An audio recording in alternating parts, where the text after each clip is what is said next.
Que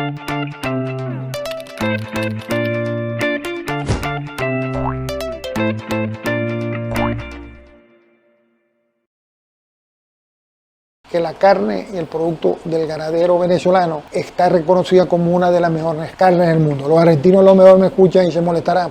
Demostré que en Venezuela hay 700.000 hectáreas de espejos de agua. De espejos de agua en embalse, en laguna, en río, en lago, porque sin unidad no podemos llegar a los mercados internacionales. Hoy en Más Allá del ROI, nos sumergimos en una historia con sol y propósito. Desde Maracaibo, Fernando Villamizar está liderando una misión de convertir al camarón en el protagonista de las exportaciones venezolanas y otros sectores más. Y no es solo por el retorno económico, es por el poder de creer en un país que todavía tiene mucho que ofrecer, porque aquí vamos más allá del ROI. Fernando Villamizar, médico veterinario egresado de la Universidad del Zulia, donde recibió la orden Antonio Borjas Romero por sus contribuciones al país en las áreas agropecuarias y productivas. Villamizar es un empresario venezolano destacado por liderar el crecimiento de la industria camaronera del país. Como presidente de la Asociación de Productores de Camarones de Occidente, ASOPROCO, ha impulsado una visión ambiciosa, llevar la producción nacional de camarones de 70.000 toneladas a 600.000 toneladas para el año 2030. Villamizar ha sido clave en posicionar a Venezuela como un jugador relevante en el mercado internacional, especialmente en China. Bajo su liderazgo, el sector camaronero se ha convertido en el primer rubro de exportación no petrolera del país, con proyecciones que podrían ubicar a Venezuela entre los 3 principales exportadores de camarones del mundo. Bueno, mi nombre es Fernando José Villamizar Esparza, y el Esparza es algo que no es por el momento de la entrevista, sino que siempre pido y exijo que honren el apellido de mi madre. Bueno, nací en el año 43. Desde muy joven me dediqué al deporte. Por una circunstancia de que yo necesitaba ser considerado en el colegio donde yo estudiaba, que era el Colegio Gonzaga, que era de los jesuitas. Y yo vi que a las personas destacadas en el deporte tenían una consideración diferente, cosas que yo la necesitaba por las circunstancias que estaba viviendo. Y lo primero que vi, una opción, porque indiscutiblemente los jesuitas le daban mucha importancia al deporte, el jugar basquetbol. Pero era tan malo que en mi grado, estaba estudiando 4º grado, había 4 equipos y en ninguno me quería. Entonces eso me hizo hacer un compromiso conmigo mismo, de verdad con una visión clara de que yo tenía que hacerlo. Y en aquel momento eran 2 turnos. Era 7:30 de la mañana a 11 y de 2 de la tarde a 4:30. Cuando los demás se iban a su casa a almorzar, yo me quedaba solo en el colegio con un balón de basquetbol. Hasta que llegó un momento que me vio el director deportivo del colegio. Por cierto, se llamaba Luis Aparicio Pérez, uruguayo. Y me dijo que si yo quería aprender a jugar basquetbol, porque él veía que yo le dije que sí. Bueno, y me enseñó. Llegó un momento que, con mi persistencia, mi dedicación, mala enseñanza, llegó un momento de como tirar el balón, lo metía.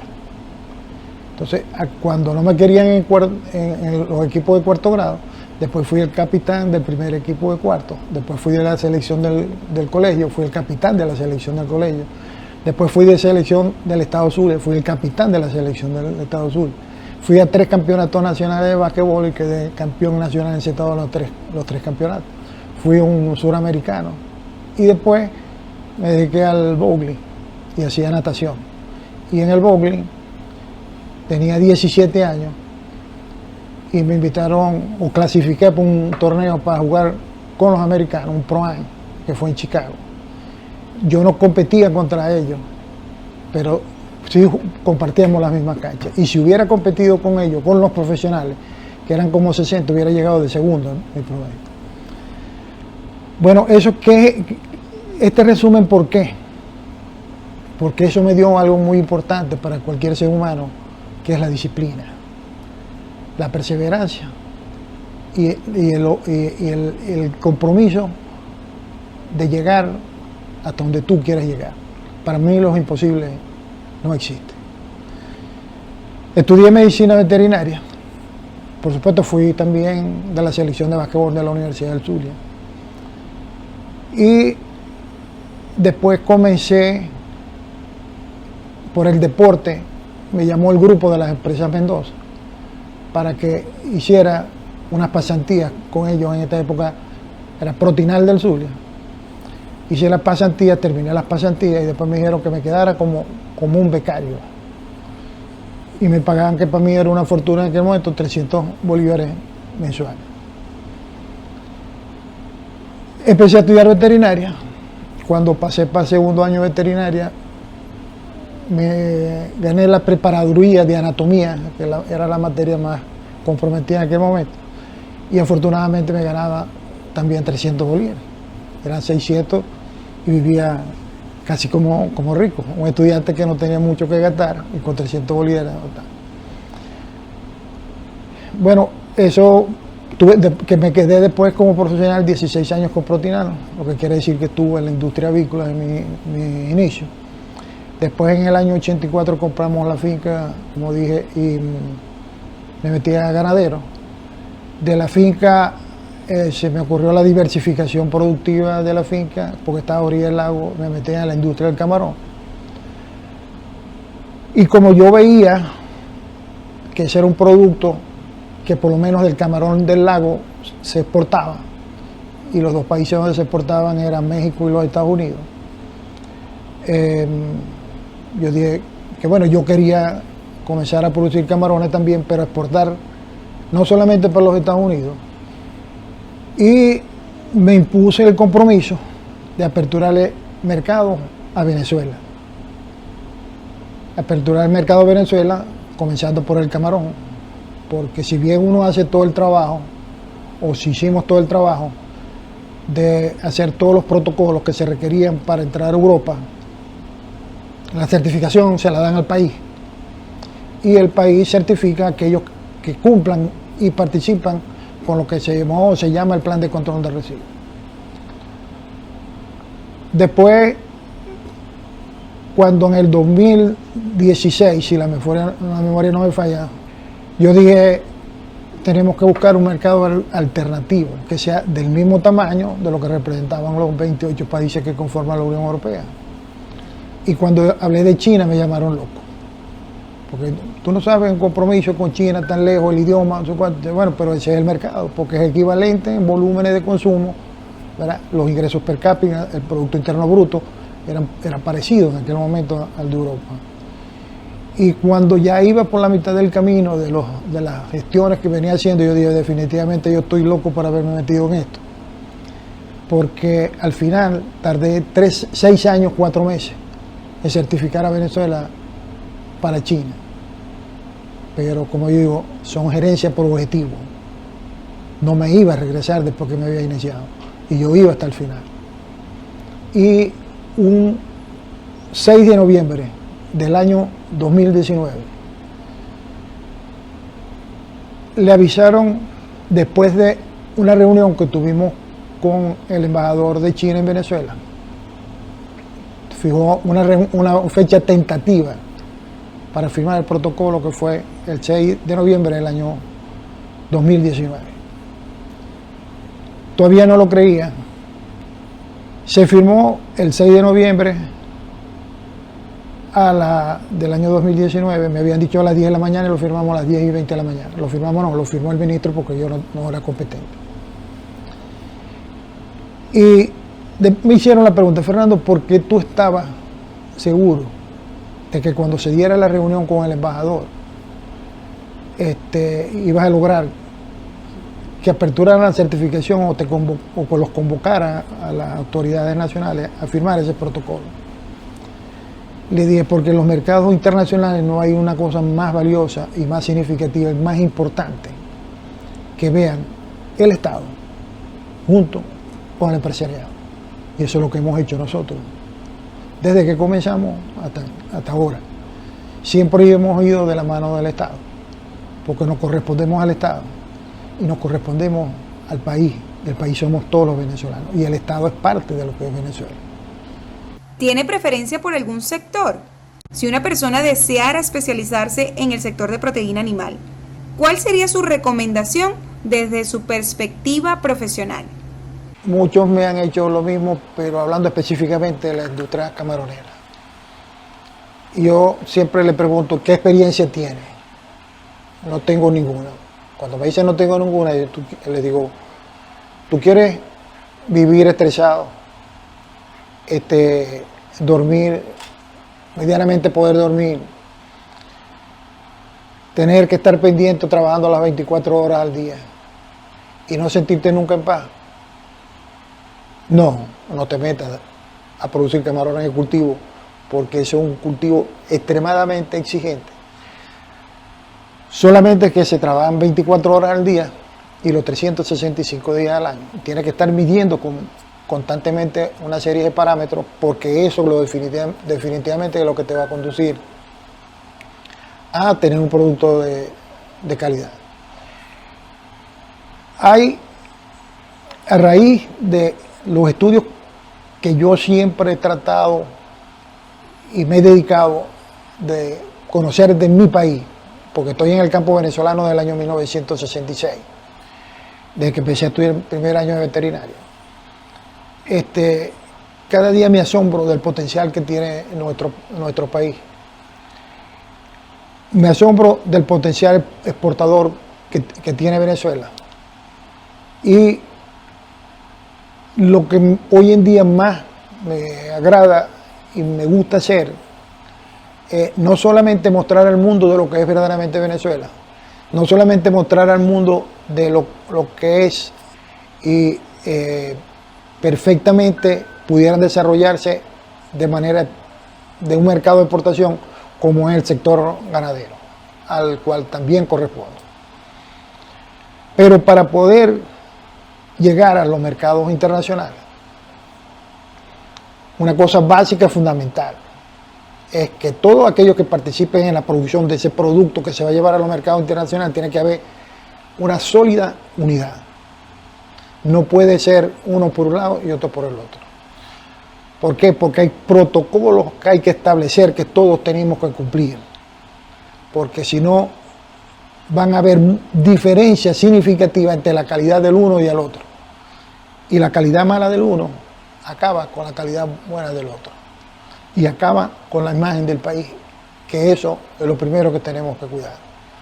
Porque construir una imagen cuesta mucho, pero muchísimo tiempo, dedicación, comportamiento, estudio, viaje, etcétera, etcétera. Construirla. Pero destruirla, 5 minutos son demasiados. Entonces, a los ganaderos, yo fui a varios días de campo a Portuguesa, fundamentalmente porque me invitaron y yo que quería ir también. ¿Por qué? Porque yo he querido hacer de la industria camaronera una política de sustitución de exportación. Porque si yo veo que tenemos un gran potencial, ¿por qué tenemos que salir a comprar, fundamentalmente, por decirte algo, las materias primas que requerimos para la formulación del alimento balanceado? Si tenemos el potencial, salvo el trigo, que por las condiciones geográficas de ser un país tropical no se da en el país, pero las demás las podemos producir. Y fui a Portuguesa precisamente a motivarlo a que nos produjeran. En aquel momento yo le solicité que podíamos comenzar por la soya, porque es la materia prima más costosa y a veces se dificultaba su poder conseguir en los mercados internacionales. Y en aquel momento me dijeron que por qué la soya, cuando ellos no tenían suficiente producción. Yo le dije, bueno, pero la hacemos crecer, aquí hay tecnología. Y yo le dije, yo lo que quiero es que me produzcan la soya para que exportemos la soya. Entonces, pero no, ¿cómo vamos a exportar la soya? No nos van a dar los permisos de exportación. Me dieron todos los argumentos de poder exportar. Yo le dije, yo le voy a decir cómo vamos a exportar la soya. Usted la produce, yo se la compro, se la pago en divisas para que la sientan como una exportación. Yo la llevo a las plantas de alimentos balanceados, formulan ese alimento balanceado nosotros.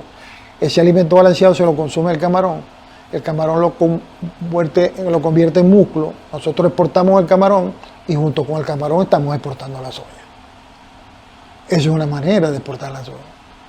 Bueno, a ellos les pareció viable, pero no lo hicimos nunca. Hoy en día yo creo que ya se dieron cuenta que tienen capacidad, pero todavía no veo que tengan la unión suficiente para que salga con su producción a los mercados internacionales. Y de primera instancia, no creo que va a hacer falta que salga a los mercados internacionales, salvo algunos rubros, como por ejemplo como el frijol chino, porque no hay consumo en Venezuela. Que en China, cualquier cantidad que produzca, tienen un mercado seguro.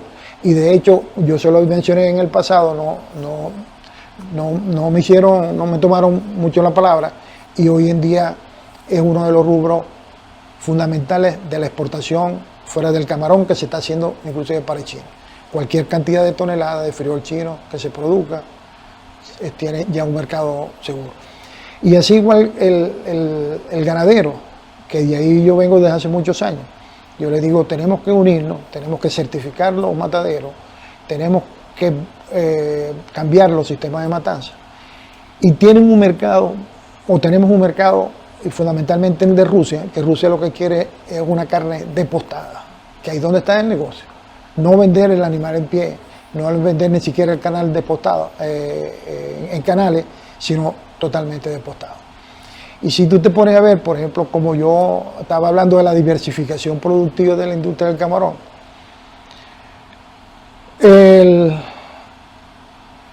y lo hice, como fuera de cámara les dije a ustedes que yo todo esto lo visualicé por la finca que estaba a la orilla del lago y el tema de unas matas de coco que había conseguido en la finca, y ahí me di cuenta de la rentabilidad y el beneficio y la facilidad de poder tener una producción diversificada sin tanto contratiempo, sin tanta presión y sin tanta inversión y riesgo como es la industria del camarón, que es el coco. Entonces hoy en día ya hemos dado unos pasos significativos junto con las instituciones del Estado, porque solo no vamos a llegar a ninguna parte, porque al fin y al cabo queremos ir de la mano con el Estado, porque el Estado es el instituto rector nuestro y es donde están las autoridades competentes. Y ya hemos montado un proyecto que se llama Un Cocotal llamado Venezuela, porque yo por encima de cualquier cosa voy a hacer resaltar el nombre del país nuestro. Y dentro de la industria camaronera es porque tienen todas las condiciones dadas, máximas exigidas para tener un cultivo de coco exigente. Ya había comenzado a trabajar en la materia con el ministro rector, que en aquel momento era Castro Soteldo, porque era el ministro de Agricultura, porque el material genético ya lo habíamos conversado para producirlo y negociarlo con Embrapa. Embrapa es el Parque Tecnológico de Investigación y Desarrollo Agrícola del Brasil. Yo trabajé hace unos 10 años con ellos, porque teníamos unos proyectos que queríamos unir esfuerzos. Por circunstancias de la vida, bueno, no se pudo dar. Pero ellos tienen el material genético más productivo del mundo. No son ellos los más productores, pero es el material genético más productivo. Entonces, lo que hemos establecido hasta ahorita es hacer una negociación para comprarle el germoplasma. Ellos querían venderme la plántula, pero yo puedo traer en un camión millones de germoplasma, pero traer millones de plántulas no me cabe ni en un 747. Y al mismo tiempo hablamos de la posibilidad de montar un laboratorio de hibridación. ¿Y qué es un laboratorio de hibridación? Es el laboratorio donde después que traigamos ese material genético, lo podamos a través del laboratorio reproducirlo y mantener la calidad de ese material genético. Y esta industria no nace, va a nacer dentro de la industria camaronera, pero va a crecer a nivel de toda Venezuela, porque en donde quiera que hay una orilla, una fuente de agua, que donde el nivel freático de las tierras no lo permita, ahí vamos a hacer un cultivo del coco y vamos a involucrar, como esos son normalmente a orillas de lagos, mares, lagunas, etcétera, etcétera, quienes hacen vida de allí, la gente de la pesca artesanal. A ellos los vamos a involucrar dentro de sus proyectos, de estos proyectos, pero montarle unos proyectos para que ellos sean los operarios y los beneficiarios de ese proyecto, para darle una connotación social, sin dejar de hacer ellos su arte de pesca. Y eso va a dar un impulso social, económico y familiar a esa población que verdaderamente necesita de que se atiendan y le tengan la oportunidad de tener una nueva opción donde puedan producir unos ingresos importantes. Y yo estoy seguro que con el coco lo iremos a lograr, social, sin dejar de hacer ellos su arte de pesca. Y eso va a dar un impulso social, económico y familiar a esa población que verdaderamente necesita de que se atiendan y le tengan la oportunidad de tener una nueva opción donde puedan producir unos ingresos importantes. Y yo estoy seguro que con el coco lo iremos a lograr. ¿Cuáles decisiones fueron vitales para posicionar Venezuela dentro de estos mercados? Sí, el paso fundamental fue Europa. Cuando, como te dije, yo estaba buscando un mercado distinto al mercado americano, no porque tengo absolutamente nada, sino que el mercado americano el que consume es el camarón en cola, ¿verdad? Y para tener un camarón en cola tú tienes que quitarle la cabeza. Y al quitarle la cabeza pierdes aproximadamente el 35% del peso. Lo que quiere decir que si tú quieres hacer un contenedor de cola, tienes que producir 35% más de peso para hacer un contenedor que con esa cantidad puedes hacer un contenedor en entero. Y vi que el mercado europeo era de camarones enteros fundamentalmente. El cola no, era en valor agregado o precocido. Y al llegar a Europa estamos hablando que estamos llegando a 28 países. ¿Ya?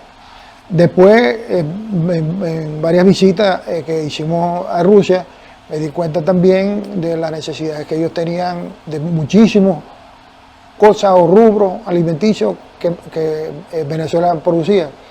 Y se está aperturando ahorita el mercado de Rusia porque después que se certificó que logramos que sea otra cosa, que logramos también los aranceles, de cero arancel, porque cuando Europa estábamos en un 22% creo y logramos bajarlo a 4%. Y de ahí, bueno, todos los países que te mencioné del sureste asiático, donde están Indonesia, Tailandia, Malasia, Vietnam, etcétera, etcétera. Nosotros llegamos anteriormente a China a través de Vietnam, pero tuvimos muchos problemas. Y otra de las cosas que yo he venido solicitando es que las proyecciones de crecimiento de la industria del camarón, este año es atípico, cosa que no nos había sucedido en otros años, pero no vamos a cumplir con las proyecciones que tenemos para este año. Estamos haciendo un esfuerzo para llegar por lo menos cerca a la cifra. Pero para el año 2030 teníamos contemplado las 600.000 toneladas. Llegar a 600.000 toneladas significa pasar de 2.500 contenedores mensuales, anuales, perdón, a 25.000 contenedores anuales. ¿Y qué es lo que tenemos que hacer? Bueno, adecuar los puertos, empezando por el puerto de Maracaibo, porque afortunadamente o desafortunadamente, como lo quieran ver o lo quieran decir, la producción está alrededor de la cuenca del lago de Maracaibo y Falcón, que ahorita Falcón próximamente espero que podamos reactivarlo, porque vamos a traer un material genético diferente. Entonces, 25.000 contenedores, si lo ponemos a $4.500 el flete, vamos a decir, hablando en un promedio para cualquier destino, bueno, multiplica 25.000 por 4.500 para que tú veas lo que significa.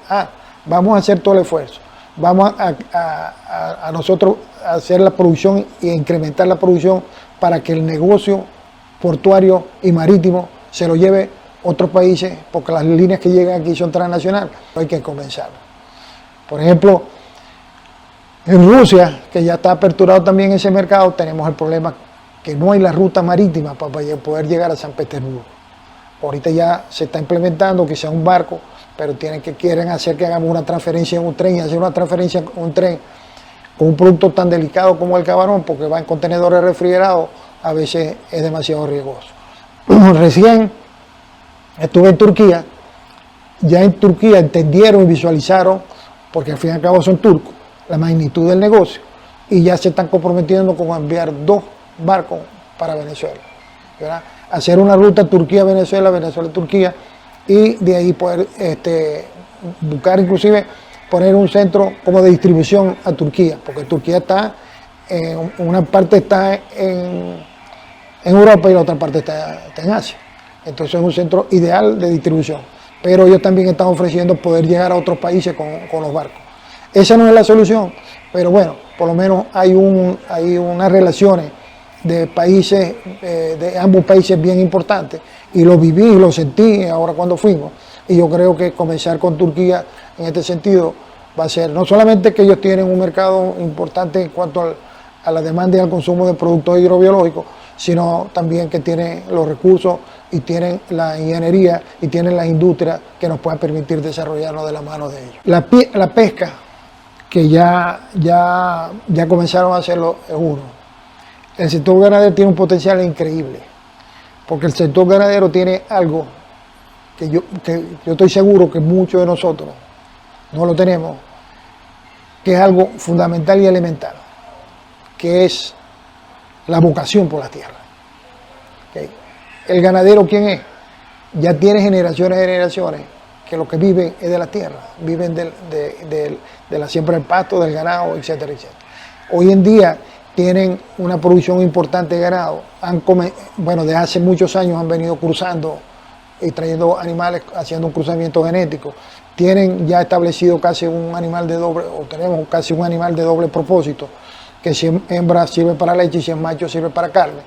Y indiscutiblemente que la carne y el producto del ganadero venezolano está reconocida como una de las mejores carnes del mundo. Los argentinos a lo mejor me escuchan y se molestarán. El sector agrícola es impresionante la cantidad de rubros que tienen ellos para vocación de exportación. Tienen el girasol, que es algo que también es importante, la soya, que si yo le dije también podemos conseguir abastecer el país y exportar, y el frijol chino ya se comenzó a hacer, y hay una serie de rubros. Por ejemplo, en la parte frutícola, el país tiene, cuando en una oportunidad, en uno de los viajes que hicimos a Rusia, para contarte de este producto, uno de los que fue de la delegación, yo lo veía que andaba para arriba y para abajo con 3 aguacates. Y fuimos a un mercado en Rusia, para que vean la magnitud del mercado que te estoy hablando, que dentro del mercado hay un hotel de 3 estrellas con 250 habitaciones. Ahí lo que no hay en ese mercado es porque no existe. Y nos reunimos con el presidente del mercado, y aquel andaba con sus 3 aguacates, porque 3 aguacates. Yo le he dicho, pásame el aguacate, y yo tenía al presidente aquí al lado, y yo le dije para que lo mirara, y él salió a abrir el aguacate para probar, y después que lo probó, salió a la carrera para adentro con los aguacates. ¿A qué le habrá desagradado? No, estoy hablando del aguacate, pero hay una cantidad de frutas en Venezuela que se produce: el zapote, la parchita, el banano, dígame el banano, o el cambur, como le llamamos nosotros, el plátano. Bueno, es todo impresionante, pero ¿qué es lo que tenemos que hacer? Yo siempre me he ofrecido para apoyarlo en lo que ellos quieren en ese sentido, porque creo que tengo capacidad y moral para hablar y decir las cosas que digo. Yo los acompaño, yo les digo que lo que tienen que hacer, pero lo primero que tienen que demostrarme es que están unidos, porque sin unidad no podemos llegar a los mercados internacionales, porque los mercados internacionales te exigen 3 cosas básicas. Primero, que sea un producto de calidad. Segundo, que sea un precio competitivo. Y tercero, la permanencia en el mercado. y la permanencia en el mercado te lo da es el volumen. Y si yo produzco algo por aquí y el otro produce algo por allá y no nos unimos para salir juntos pero no revueltos, llamándolo de una manera, difícilmente vamos a lograr conquistar esos mercados.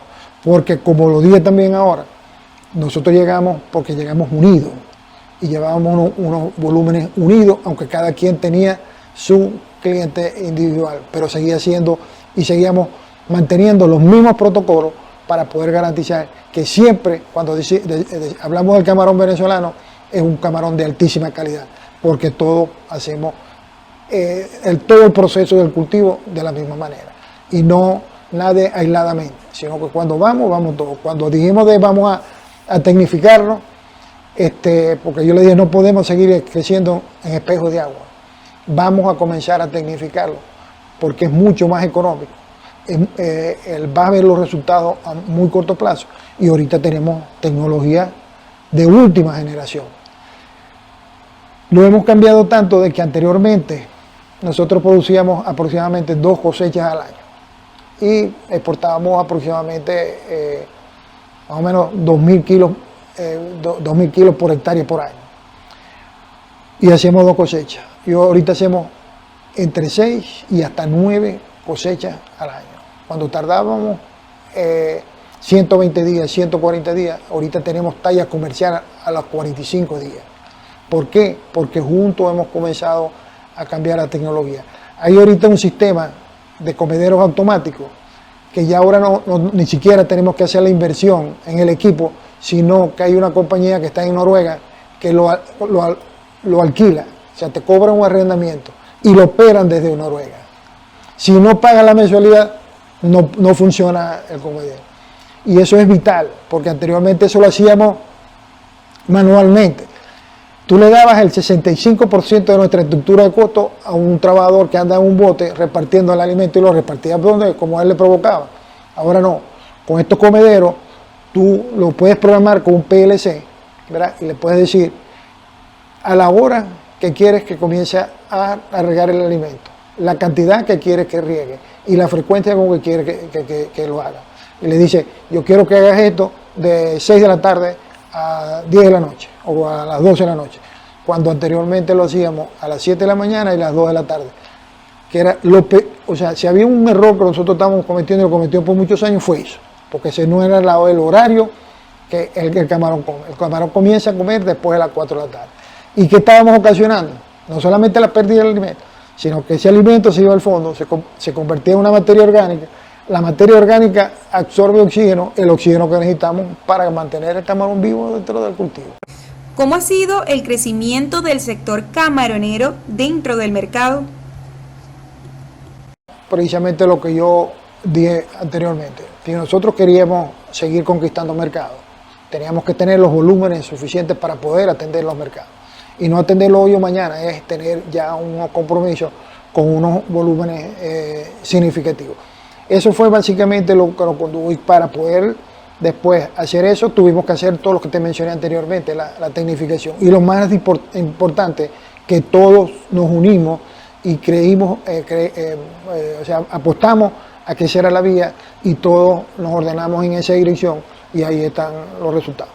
Y vamos a seguir creciendo, vamos a seguir innovando en la tecnificación. Ya hoy en día, algo bien importante que yo tenía años buscando y haciéndole un seguimiento, es una institución financiera del Estado que nos apoyara desde el punto de vista financiero para nosotros poder crecer en los momentos más oportunos y con mayor celeridad. Y ayer casualmente, si la memoria no me falla, tuve una videoconferencia que participaron además todos los camaroneros, como muy pocas veces ha sucedido. Tuvimos una reunión con toda la junta directiva de Bancoex y ellos nos hicieron la presentación de la parte financiera y ahora es voluntad de nosotros acercarnos al banco para tratar de concretar. Algo que también nosotros veníamos pidiendo hace mucho tiempo, que es la capitalización del banco. Y yo creo que la junta directiva, encabezada por Guillermo Lara, el economista Guillermo Lara, que lo conozco desde un principio que él llegó allí, ¿verdad? Ha hecho un esfuerzo admirable y con una visión clara y precisa de que indiscutiblemente él es el Eximbank de Venezuela y uno de los rubros que verdaderamente puede apoyar también la parte financiera del banco y de la industria de nosotros, porque cuando yo hablé de las 600.000 toneladas, estamos hablando también de una facturación de cerca de los 3.000 millones de dólares al año, que es algo ya una cifra bastante respetable. Yo he creído que todas las industrias deben estar sujetas a una diversificación, porque es lo que verdaderamente te da una estabilidad económica. Porque en la diversificación puede ser que el producto original llegue un momento que no tenga un mercado beneficioso, pero va a compensarlo, y así sucesivamente. Igual que es la integración, o sea, con lo que nosotros hicimos, porque anteriormente todo en la industria, cuando comenzamos, todo era importado, ¿verdad? Las larvas las traíamos de Colombia, el alimento las traíamos de Perú y de Ecuador, el personal técnico era de cualquier parte que tuviera experiencia, desde Panamá, desde Honduras, de Ecuador, de Colombia venían personas. Hasta que nosotros vimos que esto no era viable ni era sostenible en el tiempo. Y otra de las cosas que estamos haciendo, que acabamos de venir de una reunión, que bueno, nos conseguimos ahí un evento que hubo de una empresa que produce biológico para el cultivo de camarón. Es parte de eso mismo, ¿verdad? Que todo lo que vamos necesitando para cualquier tipo de industria tenemos que buscar la manera de que sea producto hecho en Venezuela. Porque y tú puedes ir diversificando en la medida de que tu propia industria original o matriz te lo vaya requiriendo. Y lo viví, como te dije, yo estuve trabajando muchos años con Protinal, y aquí en el Zulia lo que había era la planta de alimentos balanceados, unas oficinas que tenían distribución de algunos equipos y alimentos balanceados también para las granjas, pero no tenían las granjas. Las granjas eran alquiladas. Y eso fue una política del gerente general de acuicultura, que yo lo aprecio mucho y que fue mi gran guía y orientador en ese sentido. Y comenzamos a crecer hacia adentro, a construir todo y a hacer un crecimiento por todo el occidente del país. Y fue una manera de diversificar, porque anteriormente el alimento balanceado lo traíamos de Valencia, los huevos fértiles los traímos de Perú. Nada, se montaron las granjas de las madres, de las abuelas, de las reproductoras, y después ya Protinal tuvo una integración total. Y eso fue un éxito rotundo por X circunstancias en la vida. Después, desafortunadamente, murió don Eugenio Mendoza, que era la cabeza del grupo, y siempre cuando se va la cabeza, a veces la gente que está abajo no entendieron o no siguieron los lineamientos. Pero sin duda alguna, aquí en Venezuela hay demostraciones también de empresas integradas, exitosas. Y diversificando, como lo dije anteriormente, es lo que va a ser sostenible cualquier tipo de negocio en el tiempo. Y en Venezuela tenemos un potencial, lo que es para el sur, lo que es para la parte de los llanos, que eso se pierde de vista. Como yo le dije en una oportunidad que tuve de una presentación que me pidió el embajador de Alemania, y yo le mostré, tuve que ponerme a estudiar, porque para poder hablar tengo que decir las cosas con propiedad, tengo que estudiarlas. Le mostré que en Venezuela hay 700.000 hectáreas de espejos de agua. De espejos de agua en embalses, en lagunas, en ríos, en lagos, que no están productivos en lo absoluto, sobre todo en represas, ¿verdad? Ya después de esta gestión han comenzado a autorizar algunas represas a poner a producir, porque había la idiosincrasia que si tú podías hacer acuicultura allí no, le ibas a dañar a las aguas, y es una cosa totalmente lo contrario, porque ¿quién tiene acuicultura con una mala agua? Nadie. Entonces uno de los primeros que va a cuidar el agua es el acuicultor, ¿verdad? Ya eso es una política que ha venido cambiando un poco, y se lo dije al embajador de Alemania. Yo le dije, mire, ¿usted está viendo esto? Sí. No hay ningún sitio en Venezuela en donde no sea factible un proyecto acuícola. Y si es factible hacer un proyecto acuícola es porque hay agua, y hay agua dulce, ¿verdad? Y ustedes tienen una tecnología y nosotros tenemos la materia prima. Oye, ¿cuál es? Ustedes tienen la refinería para producir hidrógeno verde. Y el hidrógeno verde se produce con agua dulce. Ustedes ponen la refinería y nosotros ponemos el agua. Y digo, no es mala idea. Y con el hidrógeno verde pudiera ser en el futuro, a muy corto plazo, el combustible más económico que se vaya a lograr y el que esté totalmente en armonía con el ambiente, porque no es nada contaminante. Me dijeron, ¿sabe lo que cuesta? No, pero yo estoy seguro que lo que he podido leer es que va a ser bastante más barato y más perdurable en el tiempo que los hidrocarburos fósiles o los combustibles que se originan del petróleo, pues, vamos a llamarlo así. Si pudiera cambiar algo, si tuviera esa oportunidad, ¿qué cosa sería? Yo no puedo cambiar el pasado. ¿Verdad? Posiblemente en el futuro, indiscutiblemente sí. Y lo único que cambiaría es que yo quisiera tener la oportunidad de poder formar mi generación de relevo, que todavía no lo he logrado. Y no lo he logrado no es porque no he querido, sino que la gente cree que lo que yo he hecho es prácticamente imposible o difícil de repetir o de mejorar. No, señor. Siempre va a haber alguien que vaya a hacer las cosas mejor que tú. Y yo estoy ganado para eso, y el que necesite que yo le extienda la mano para seguirme, para acompañarme, para enseñarlo, para que pudiera verdaderamente darle el impulso que yo mañana quizás no lo pueda dar, estoy totalmente ganado. No solamente a la industria del camarón, a cualquier de la industria que yo pueda conocer o medianamente conocer. Y si no la conozco, aprenderé para ayudarlo, porque lo más importante ya se ha hecho, ya se ha avanzado, que es buscarle un mercado alternativo para verdaderamente poder asegurar que todo lo que tú produzcas no va a ser en vano, sino en la medida que produzca va a tener mejor presencia en los mercados, y a tener mejor y mayor presencia en los mercados va a poder conseguir un precio indiscutiblemente superior, que sí lo hace aisladamente con unos mercados muy reducidos. Más allá del ROI, más allá de esa rentabilidad, ¿qué lo mantiene motivado a seguir impulsando este sector en el cual se evidencian resultados positivos en la economía? Lo más que me motiva a mí, desde hoy y de siempre, ha sido la juventud. Y la juventud a través de la academia. Yo seguiría haciendo el esfuerzo por acompañar a las universidades a llegar al sitial que anteriormente tuvieron, que se está logrando otra vez una reactivación importante, pero también nosotros como industria y todos los industriales, yo lo que le pido es que los que no lo han experimentado, que lo experimenten, que definitivamente en la juventud y en la academia es la única forma de ser sustentable una industria, y la academia lo podemos lograr realmente apoyando a las universidades. Hoy en día vengo teniendo un acercamiento con las universidades, ahora vamos a comenzar a trabajar de la mano. Estuve el lunes pasado reunido con la rectora y viendo cuáles eran las necesidades para ver de qué manera nosotros como industria podemos apoyarla. Y no es nada nuevo, porque en el pasado ya lo hicimos.